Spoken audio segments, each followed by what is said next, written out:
Hi, everybody. Welcome to this webinar. I'm here with Chantal and Dr. Cameron. And so we're going to give people just a minute to come on to the webinar and go ahead and get started.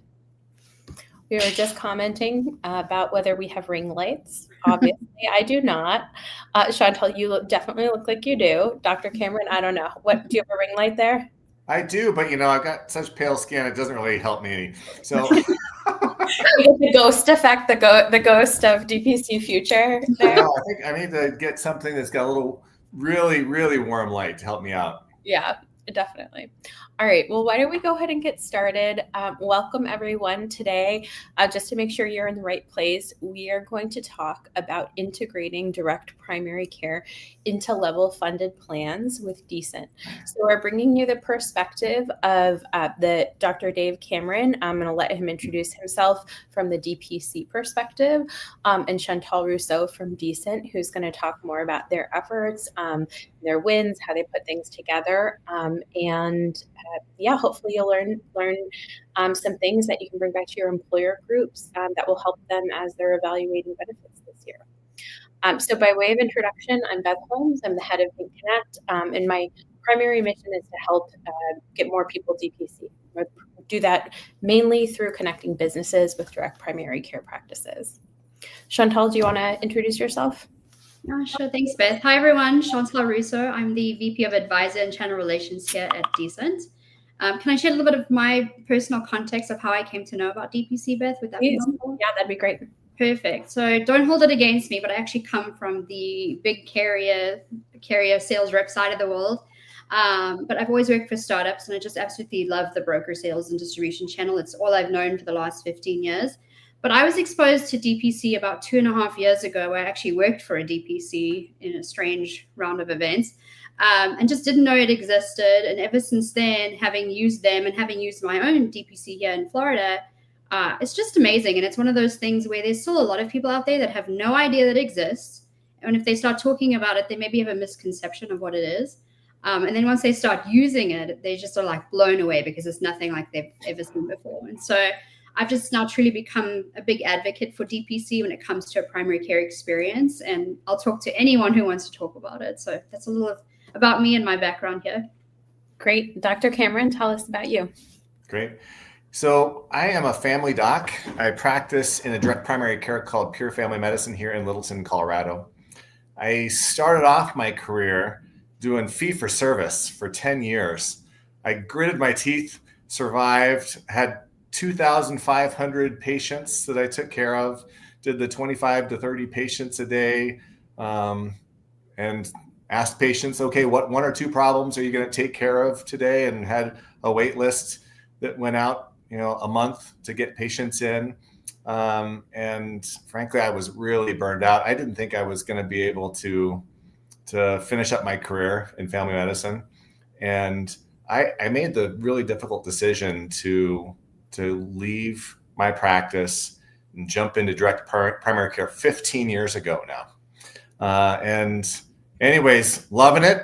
I'm also the chief medical officer of Hint Connect, and I'm trying to help with the movement to expand and make direct primary care the standard of care in the United States. Absolutely.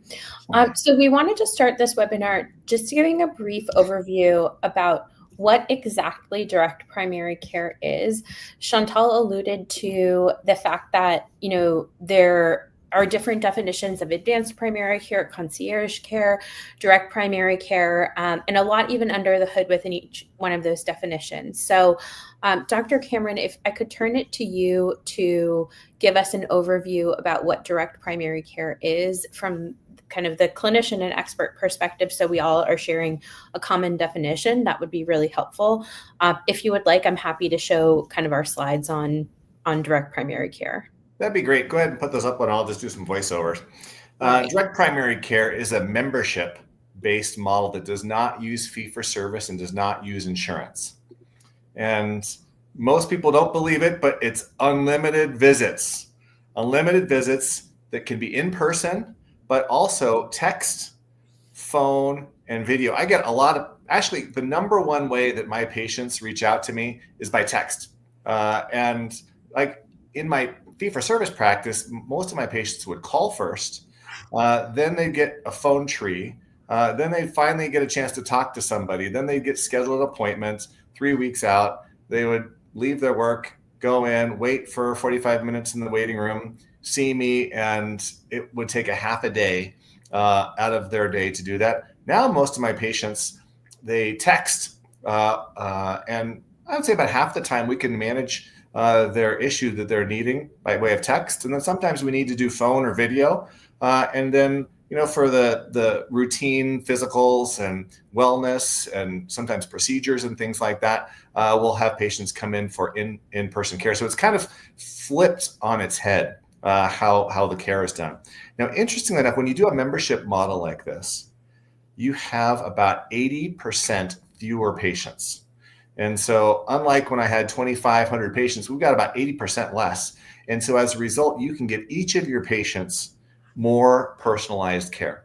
And so as a result, it is so much easier to be able to give more time to patients. So then when we're doing chronic disease management, we can dive deep. We can do wellness. Normally in fee-for-service, you don't have time to do all of the recommended wellness discussions that are recommended by our guidelines. Here we can. And instead of in fee-for-service, where I would tell people, I'd have to negotiate with patients.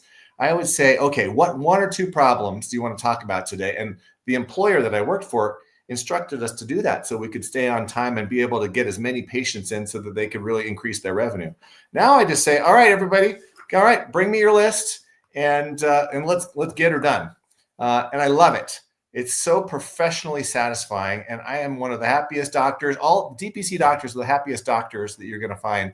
And the thing is that patients, you always want to find a happy doctor because they're the best doctors. They're doctors that really have the time, energy, and willingness to help you out.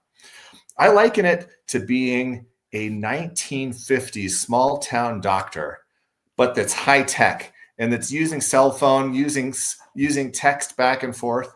And we're doing everything in a way to be able to make it convenient, great access for our patients during the day and after hours. I keep my cell phone on after hours and weekends. And so if patient, like for instance, I had a patient just last night. She was cooking and spilled some of the water on her son. This is a sad story, but burned kind of his upper chest and wasn't sure if they need to go to the emergency room or urgent care. And so we worked on, I sent a prescription in, and we took care of that last night. But this is just not unusual to get a few phone calls after hours. And about 9 times out of 10, we're able to take care of that. And so we're able to get access when it's needed with the person's primary care doctor who knows them. So let me pause there. I think that's a pretty general accepted definition of direct primary care. Thank you for that. I think the only thing that I would add, especially as it relates to kind of the DPCs that we work with on Hate Connect and Decent works with, is they're independent. So you're not part of any large system or large hospital that is incentivizing you in any way to keep care within their system that may not be the best price for the employer or the best experience for the patient. So as independent PCPs, you're able to make referrals based on who you know takes the best care of patients and what the benefit structure looks like. So I think that's really important as well. You cut out for just a minute. Would you mind repeating your last sentence? Oh, yeah. I just said that that your independence can help both save costs for employers and make a better experience for patients as well. And just to kind of put a fine point on it, in direct primary care, Dr. Cameron, is it true there's no limit on in-person visits for the monthly fee? No limit on virtual encounters? No limit. So some patients take advantage. It's kind of like you got your gym membership. Some people, they work out every day. Other people never come. And that's pretty true with our patients. We got some people that come all the time. Particularly some of our patients that tend to be more anxious will let me know about every little bump, every little symptom that they have. And frankly, I love it, because if they don't come to me, they're going to probably access care in the urgent care or emergency room unnecessarily. And so I really like the fact that we're able to give great care that way. And then when patients come to you, there's no additional copay, there's no additional claims billed on the back end. All of those visits are covered within the membership fee. Yep, it's all built in. Now, if sometimes patients will need to get some blood work or an X-ray or something like that. If patients have insurance, then we're happy to do that referral to the lab or the imaging center and to use insurance. But we also have phenomenal contracts for cash pay. So we'll pay, it's usually about an 80% discount for labs. And then we'll pass that on and we'll just charge the patient whatever our cost is. Yeah, great.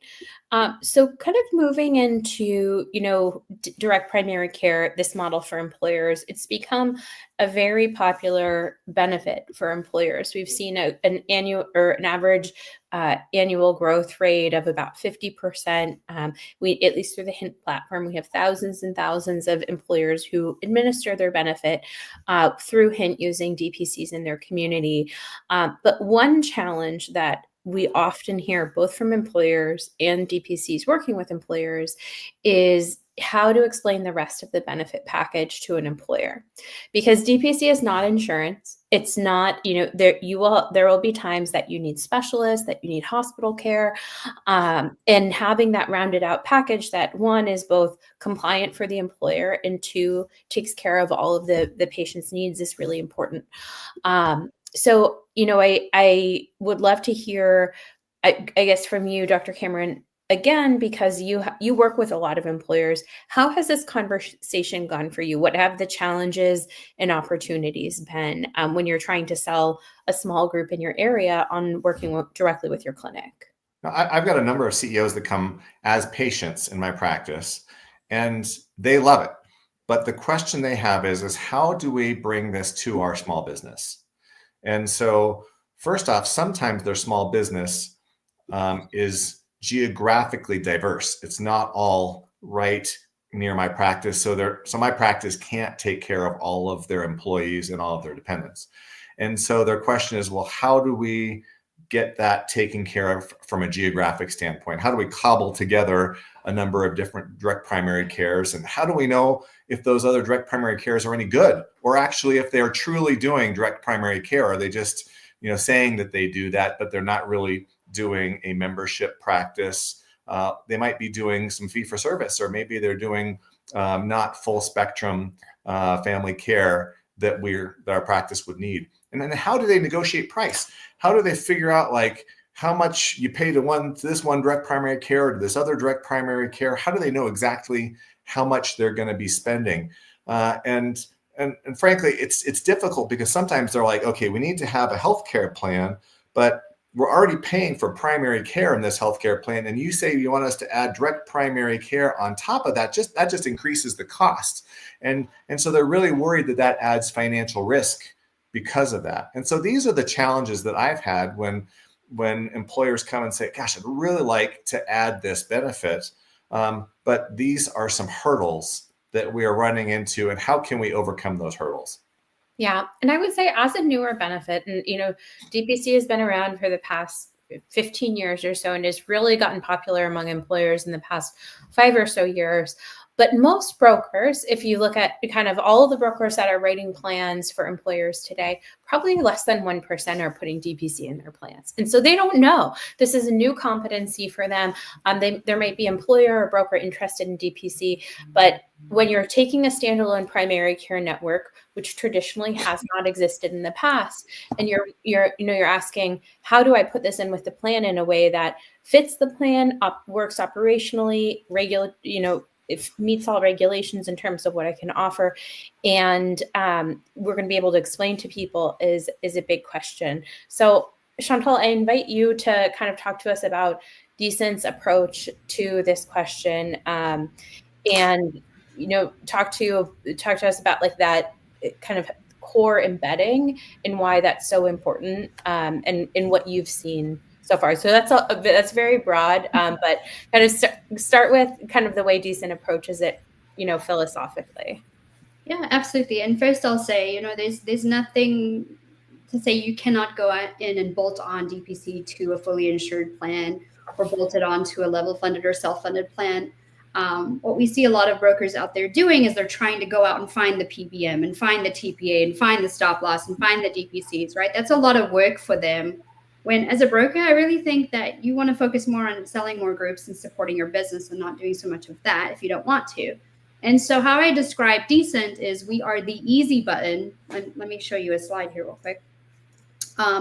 For any broker that is looking to do an ACA compliant, either level or truly self-funded health plan built around this direct primary care model, right? One of my favorite sayings is to know and like Decent is to know and like direct primary care. That's what we do. We only work in the level funded and self-funded space. And so we only work with small and large employer groups. We don't do any fully insured. So this is going to be very niche. We're not going to be for everyone. But if you are a broker out there that loves this DPC model and is looking for something to make your life a little bit easier, then I would suggest and encourage you to take a look at Decent. And the reason why I say that is because you don't need to go out and find all those components anymore. We've sort of brought in that tech stack for you. We've gone out and vetted a lot of our vendors. If you're familiar with the Health Rosetta's folks, the Hint folks, you're probably going to be very familiar with a lot of these folks. But we've gone out, we are the TPA, right? We do in-house employer and employee support. We only sell through the broker channel, and then we have in-house care navigation, which I want to take a moment to talk more about, because I think that is huge. And I call them the glue that makes the whole thing work, right? They are there to support these members that need something outside of the four walls of primary care. So again, think of Decent as the easy button. We are a licensed TPA. We manage absolutely everything within in-house. We've got fully transparent PBM. We shop stop loss for you. And then again, we support employers, employees, and then we only sell through the broker channel as well.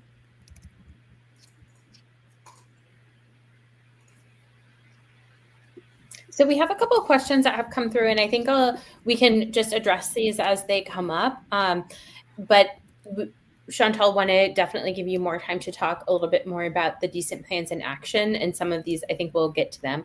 First, I think there's a question here from Craig Becker for Dr. Cameron.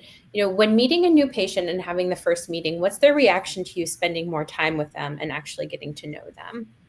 So the bar is really low.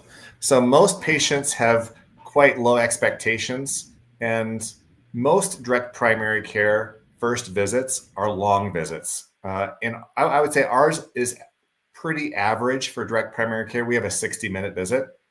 And so if somebody wants a cup of coffee, if somebody wants to, tell me about their business, and so we get to know them, not just through their allergies, their medicines, their past medical history, their past surgical history, and their current issues, but we're also getting to know them as people and what their goals and their values are. And then we let them know, like, hey, you know what, this is a partnership. Our goal is to identify your goals and your values and to be able to put together a plan that works towards that. And I'm doing my best job as a direct primary care doctor when I am helping them put together the plan that best meets their goals and values.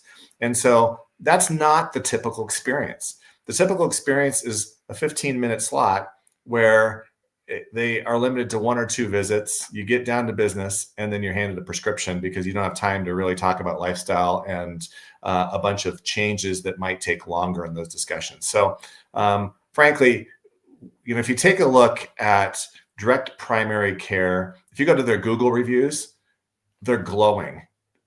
It doesn't matter. You go across, if you go to DPC Frontier, you look at each of the different websites and look at their Google reviews. It doesn't matter which practice. Patients love their direct primary care doctor. And it is so fun because when patients are happy, you feel like that you're doing what you imagined that you would do when you're a med student.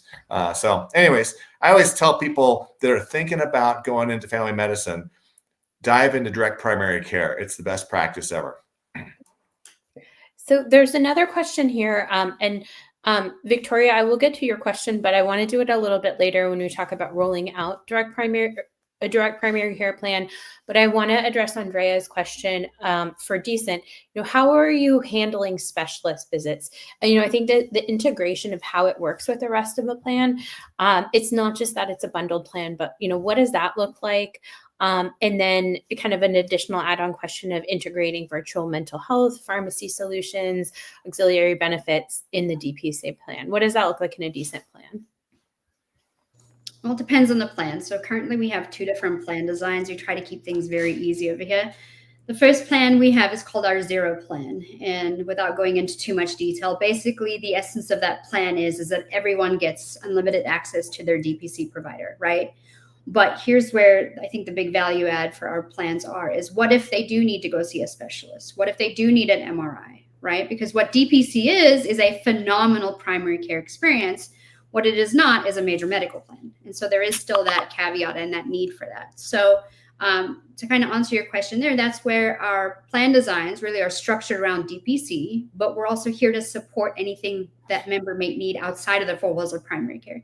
And we do that in conjunction with the DPC. We are not here to step on the DPC's toes, but we do focus a lot on our in-house care navigation team.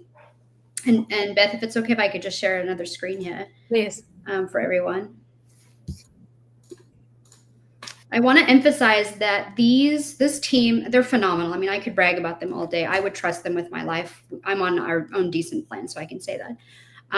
But they are just phenomenal, clinically trained nurse navigators, right? So you can call in as a member and speak to the navigation team. You as a DPC can call in into our care navigation team. As much as I hate the term white glove service because I think it gets thrown around a whole lot, that is the intention of this phenomenal team, right? They do a whole heck of a lot, not only for the members, right? But they're lockstep with the DPC, supporting the members, again, for everything they need outside of the 4 walls of primary care. And so I think, not to beat a dead horse, but this is where that big value add piece is. And this, I think, is what is missing in a lot of these plans is how do you coordinate the health plan with the DPC? And we do that here in-house. What about the integrated virtual mental health? What is Decent's approach to mental health benefits for its members? So on our Zero plan, which is our most popular plan, we have unlimited mental health built in within that plan. And then the other plan offering we have is the high deductible health plan. And as most of you know, you cannot have first dollar benefits on that plan, but we would support it absolutely. And so would the DPC coordinate to make a referral into the either specialists or vendors that you're using there? Does the member go to the care coordinator? What does that look like? So it depends. We do have a partnership with Rula for virtual mental health. So members can absolutely access our partnership with them. Or, whichever network is associated with the plan. If there's a mental health provider that's part of that network, we can absolutely steer the member to that provider as well. Hopping back to Victoria's question, she's a DPC doc and she's trying to, it looks like, prospect to a lot of small businesses who may not have thought about DPC plus a wraparound plan before. They don't really have the expertise within the organization to evaluate options. So, I think this question is relevant to that use case and then overall even to an employer who has worked with benefits before. What's the starting point for presenting a plan like this? Yeah, it's a great question. And while we would love to serve everyone, because these are underwritten plans, we are beholden to our stop loss MGUs and their minimums. So here at Decent, our minimum is 5 enrolled employees. So that is the minimum we need in order to quote a plan, 5 enrolled employees. And then how would you, I guess this might be a question more for Dave, when you have a tool like this in your toolkit where it's not just, I think the typical conversation goes like with a business owner might go like, introduce me to your broker, introduce me to your benefits person. We'll have a conversation. But Dave, I think you in particular probably have a high level of knowledge about benefits. But for most DPCs, they're not going to be the ones coming in as the experts of, what different plans look like, how to integrate, how to select different vendors. So how does having a tool like Decent help you with that conversation? So you cut out for a second. I think the question is, how does the tool help me have the conversation in directing patients or in how to directing a potential employer? With the employer. And I'll move somewhere, maybe I'll have better internet. Okay. So first off, I think let me answer it with the patient first, because all DPC doctors, we want to help our patients save money, and that's why I like zero plans. It's like most of the time, I usually have to tell my patients that they need to use their insurance, and there's going to be a deductible, a co-insurance, and an out-of-pocket max. And so when there is a plan where there is a zero copay, zero deductible, then I want to help them navigate that. And so if it's as easy as directing them to the care navigator to help them find out how to do those cost savings, I love it. And that is a great win, because all of us, we're always trying to find the ways in which we can help our patients find the right cardiologist, the right dermatologist, the right orthopedic surgeon, the right physical therapist to be able to get the highest value for their healthcare dollar.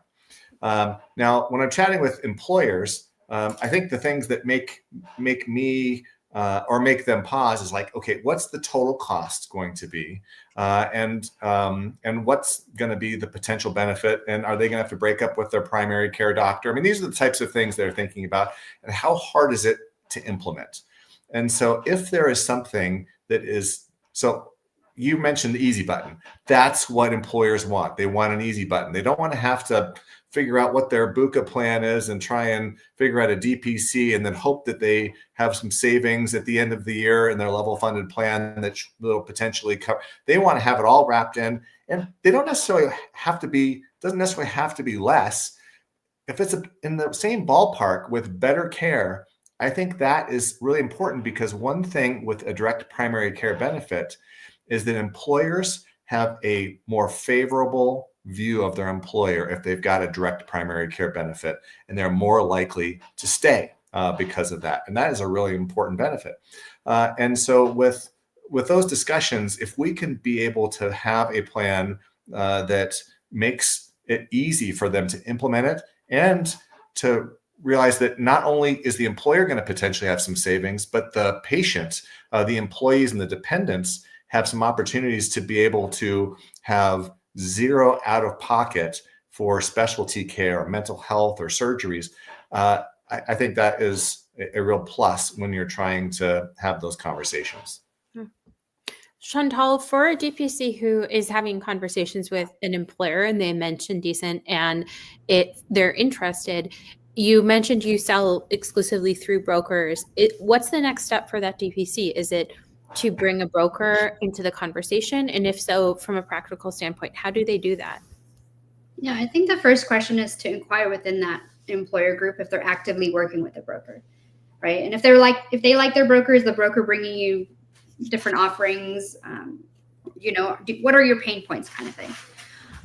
Yes, we only sell through the broker channel. We don't have an internal sales team. So if a DPC is out there having conversations with an employer group that maybe does not have a broker in the mix, then we can still initiate that conversation. But at some point, if things look good, or Decent looks like a great offering on the table for that group and that DPC, we're going to keep them all together, but we will ultimately bring in a knowledgeable broker that hopefully is local, right? I always say that where I see the true magic happening with DPC is where you have a local DPC that's super engaged paired with a local broker that's super engaged, and they sort of lock arms and work together and help have those conversations and work the employer groups together. And then Decent, again, where it makes sense, is we come in behind those two relationships and just kind of support it like a nice form womb is how I describe it. So Chantal, kind of going back to the pricing discussion, you said these plans are underwritten. For those of us who are not in kind of the insurance quoting world, what does that actually mean? And then how does an employer evaluate the cost of a Decent plan? Are they seeing a separate line item for DPC? Is it modular, or is it kind of one cost altogether that they can compare against the cost of their current plan or another carrier? Yeah, so those are two questions. Let me see what I can do to break them apart. And by no means am I a underwriting subject matter expert, but I'll share with you what I do know. So when someone says that a plan is underwritten, basically what they're saying is that they're going to look at each individual that's on that plan or on that census for the group and underwrite the risk, right? So how healthy overall is that population? When you think about traditional fee for service and fully insured, those are guaranteed issue. There is no underwriting, right? So they typically have a price for every age, gender, and then zip code. That's fully insured. In the self-funded world, which includes level funded, you're underwritten. So your rates are based on the risk of the population. And so we don't do underwriting here at Decent. We lean on our MGU partners to do that. But that's what we mean by underwriting the group. So we're not going to be a good fit for everyone. If a group is, running really hot, meaning they have high utilization or they have some high claimants, a self-funded option may just not be the best fit for them. And that's okay. We're not going to be for everyone. Or maybe they're just having a rough year. They may maybe want to look at a self-funded option the following year. Your second question, my ADHD has gotten the better of me. What was yes? So when you quote a group, the price, is it broken out? Are employers going to see a DPC line and then line items for other parts of the plan, or is it just one overall number that they can compare to, say, a Blue Cross plan? So here at Decent, everything is transparent, but it's all built into one premium. So you're paying one premium every month, but you're absolutely going to see every line item of where every single dollar of what you're paying is going towards. So our quotes here at Decent include, the stop loss contract that's associated with the plan design, and then our fixed costs, which include the broker compensation as well as the DPC fee. So it's all built into one package, but you will 100% be able to see every single line item and where every single cent of that premium dollar is going. So Chantal, you mentioned the size of the group that you typically sell to in terms of the minimum. So minimum of 5. Is there a maximum? There's no maximum. No, most of what we do here at Decent is level funded. So level funded, for those of us that may not know too much about the self-funded world, think of level funded as the stepping stone from someone moving from a traditional fully insured plan that wants to go into self-funded. Level funded is the stepping stone between those two. And again, I forgot what your second part of that question was. Sorry. That answers it. Is it typically, groups that have been fully insured in the past that are moving over to a Decent plan, or who do you see is the most interested in a level funded plan as brokers are thinking about which employers in their book of business this might be a good solution for? It's honestly been a bit of both. I want to say, with my limited knowledge in self-funding, I've only been at this for about 1.5 years. I come from the fully insured world. I do see a lot more small groups pivoting from a traditional fully insured plan over to level funding. But I'm also seeing a lot of groups that are currently level funded staying in level funding. Once they get exposed to that, they kind of see that they have access to more data now. They're seeing where their dollars are spent, and they like that. But not everyone does. So sometimes they go back and forth. But it's, specifically to what I'm seeing here at Decent, it honestly has been a mixed bag. Okay. So can I ask a question? How does medication work? Is there a PBM, or is there for the DPCs and the patients, how do we navigate the best way to give cost savings for medications? Yeah, great question. We absolutely have a PBM as part of our product stack and product offering. So depending on the plan design, right, we have the 2 plans, the 0 plan, which, as you so lovingly mentioned earlier, means that there's no deductible, no copay, no coinsurance, right? So drugs on that plan, your generic tier 1s and tier 2 brands are $0. Your tier 3 may have a copay associated with them, but if you've tried and failed tier 1 or tier 2, we typically waive that copay.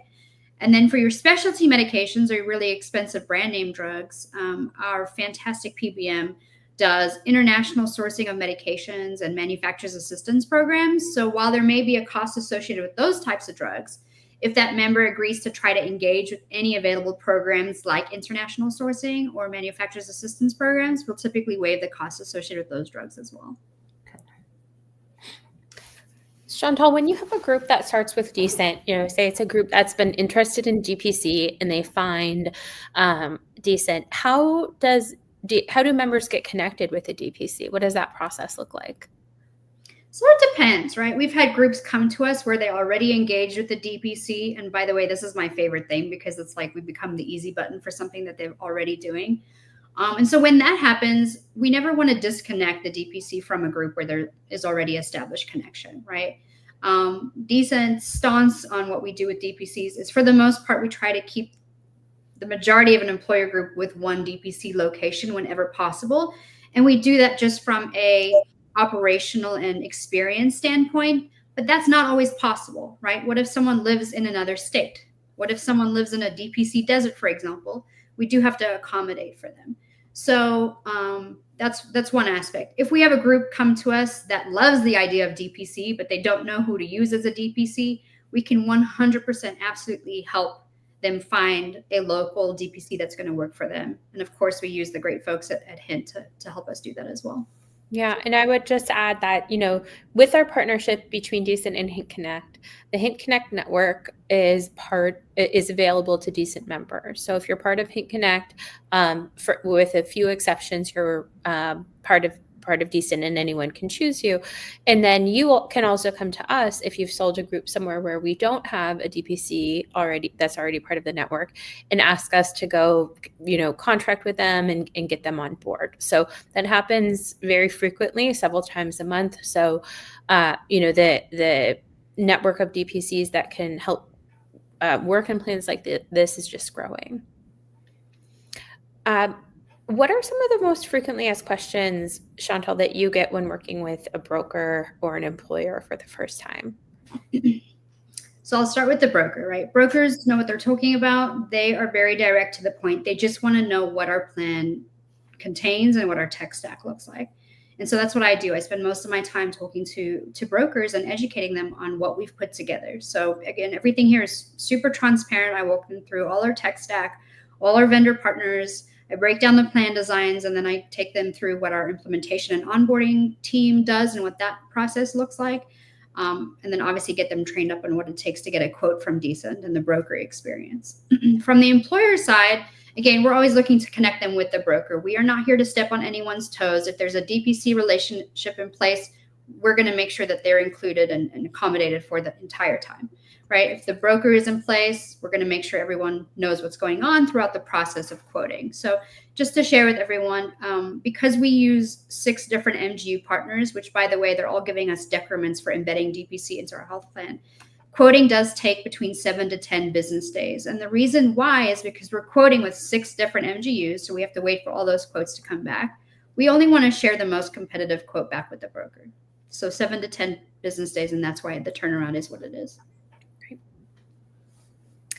Dave, thinking from the DPC perspective, as DPCs are evaluating kind of a new plan or a new embedded option, what are some of the important things that either DPCs might want to know or might be asking about offering a Decent plan to the businesses that are already working with or want to work with? Yeah, I think one of the things that's helpful for us is to know the elements of the healthcare plan.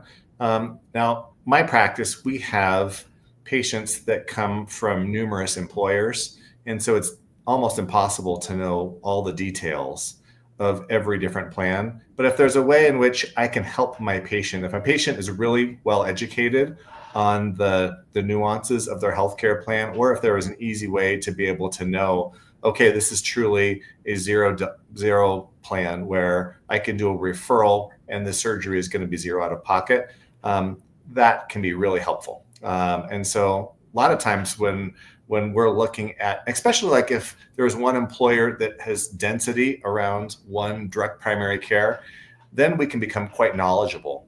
Like one time I was at a direct primary care practice where I only had patients from 2 different employers. I knew the ins and the outs of those plans, and I could help them and I was the best advocate because I could be able to help them navigate. So knowing the details of the benefit plan is really helpful.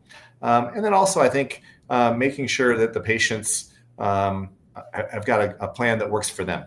Sometimes, if a plan has got a really high deductible healthcare plan and they might have a difficult time accessing care for that compared to something that's a lower deductible, or we might then start working with them to try to find the navigator can be able to identify some cash pay places, or they might utilize some of our resources for doing labs at a discounted rate through a cash price. So, Chantal, if the DPC that's working with that your plan has favored providers locally in the area, is your team open to contracting with them to add them to the network if they're not there already? 1,000%. So typically what happens when we start working with a new DPC is our head of DPC will actually sit down with them and have a conversation.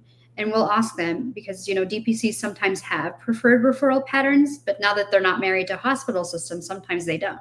And that's where I think our care navigation team comes in and helps support that effort as well. So yes, when there's an identified preferred referral pattern, we will do everything we can in our power to see if we can get some sort of contracting with them, whether it's cash pay, direct contracting, to ensure that they remain part of our preferred care pathway. Now, we can't make any promises, right? There's nothing to say that provider is always going to say yes to us, but we will absolutely try. Right. I know we have about 20 minutes left in the hour.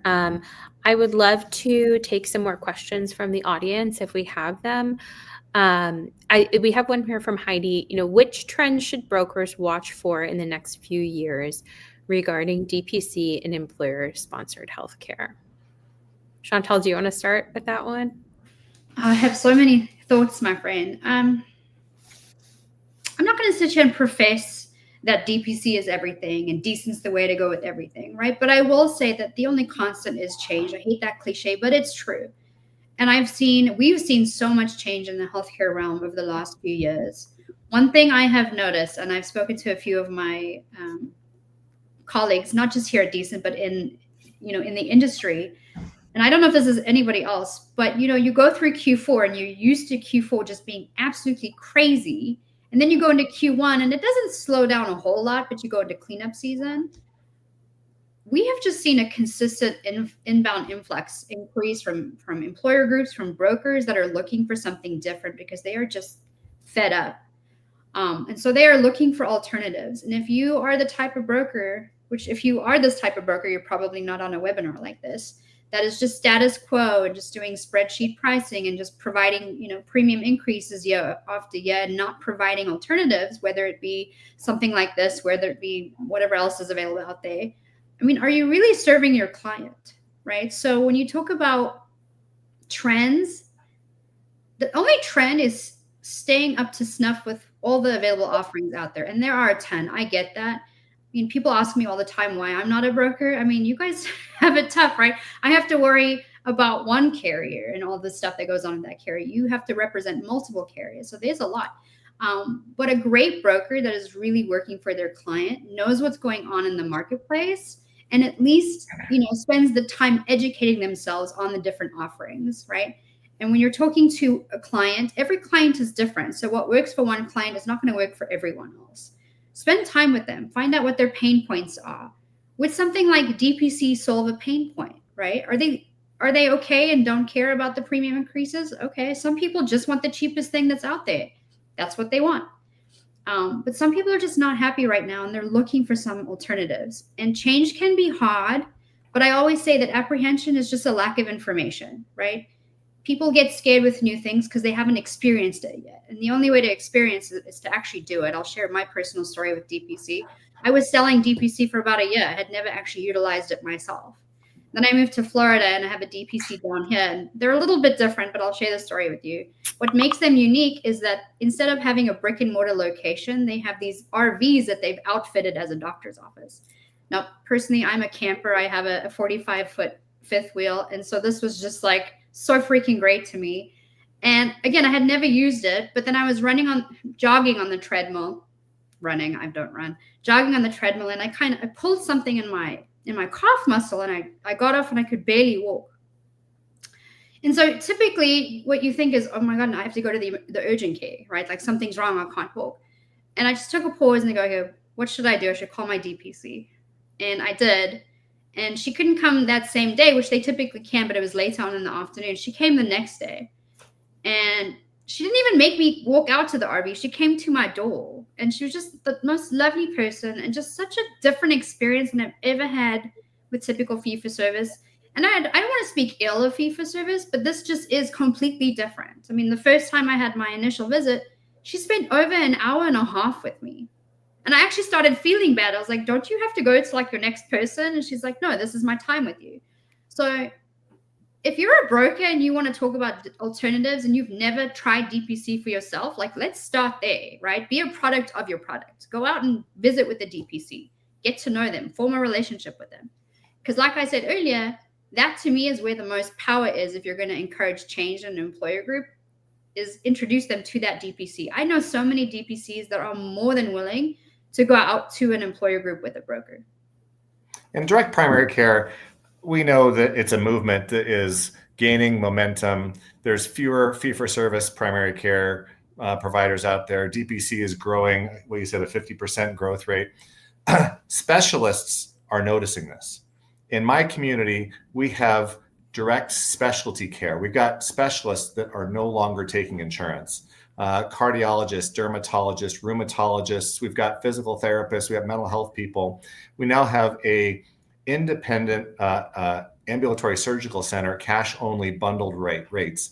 And a lot of plans are saying, wow, these direct specialty care locations are high value because they're a lot less expensive. And so more and more plans are starting to directly contract so that we can be able to have those types of savings. And I think that is going to be a trend that is going to continue. I think the specialists are a little jealous of the direct primary care movement because they kind of want to get into a direct contracting because it's a lot simpler and you get paid upfront, and the revenue cycle management is much more simple. Yeah. Any more questions from our audience?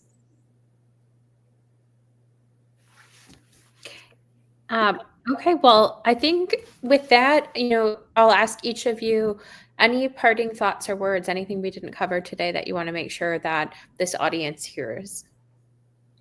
I think one thing I would say is doing direct primary care. I think one of the things, I love the access. I love the fact that we can do lots of wellness and procedures, but I think the chronic disease management piece, I've seen data that shows that 83 to 84% of our healthcare spend is due to chronic disease management and the complications of chronic diseases.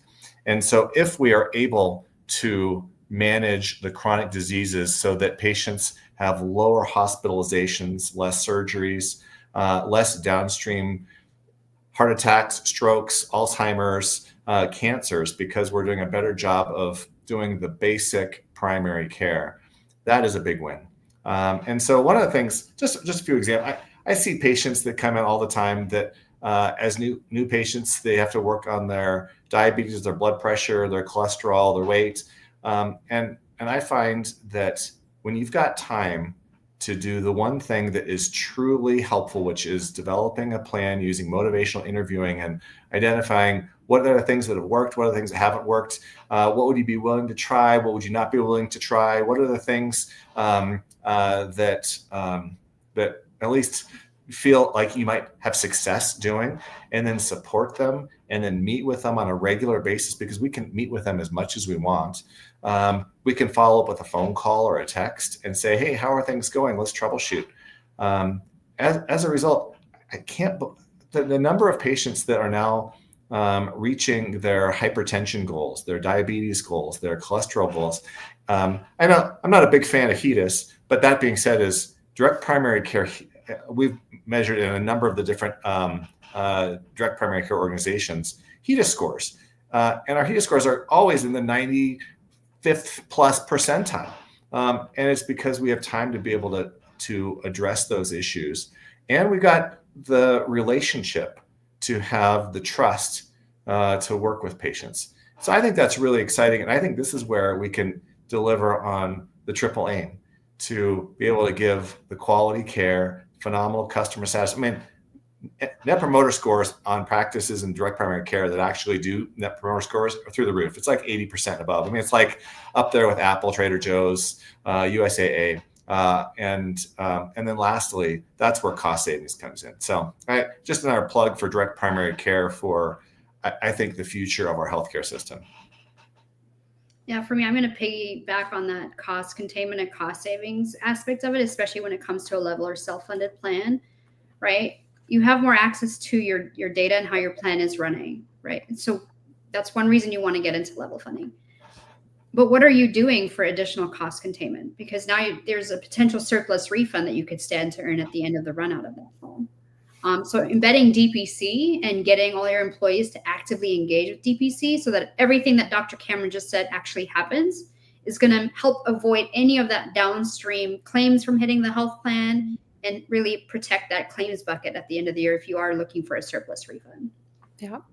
And I always think from the patient experience, anytime there's cost saved for the employer in this model, in a model that's not built around denying claims, but actually around creating health, means more time, better health, less adverse events, both emotionally and physically for patients. And most of the employers that we talk to really care about their employees, and they want them to be healthy, and they want them to kind of have good lives and, stay in the workforce, keep working for them.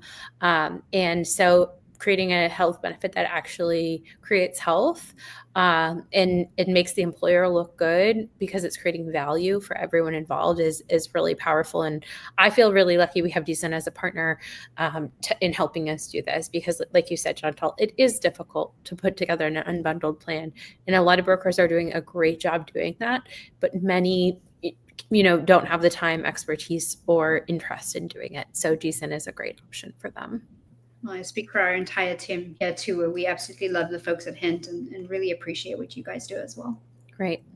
Well, thanks everyone for joining us today. This webinar will be made available to watch later. It looks like a few people, including Dr. Cameron, may be having some connection issues. So hopefully in the recording, those won't be an issue. But Chantal, Dr. Cameron, thanks for your time today. And if people want to get in touch with you, where can they find you? Chantal, I'll ask you that in particular. Pretty easy. You can email me at chantal@decent.com. Great. All right. And I'm David at hint.com. Thanks, everybody. Have a good one.